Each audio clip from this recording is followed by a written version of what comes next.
La notion d'authenticité, elle a une grande et longue évolution. Elle part donc des Grecs et de cette idée de force que l'on détient, mais elle devient un appareil juridique, une notion juridique majeure, essentiellement à partir de la Renaissance, lorsque les juristes commencent à théoriser l'idée de rendre un acte authentique.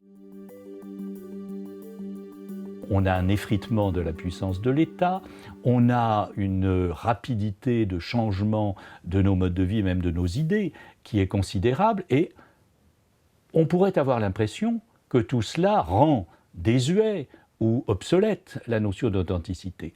Il me semble au contraire que plus les choses s'accélèrent et se transforment, plus le public, l'opinion, la société demande de l'authentique. On le voit dans les publicités, on le voit dans la recherche de produits authentiques, de saveurs authentiques, de modes de vie authentiques. Cette authenticité supposée, naturelle, spontanée, elle est l'objet d'une nouvelle fabrication, l'objet de normes, un peu comme toute proportion gardée, l'acte authentique du notaire est conforme à des règles à respecter.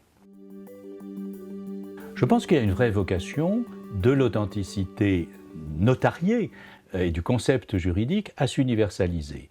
Parce qu'on voit très bien que les Chinois, par exemple, ont adopté un système notarial inspiré quand même du modèle européen, que les Indiens sont aussi en train de se pencher sur ces questions, et que finalement il y a dans la puissance publique garantissant les transactions privées un modèle qui est non seulement exportable, mais qui est, si j'ose dire, en phase avec la mondialisation.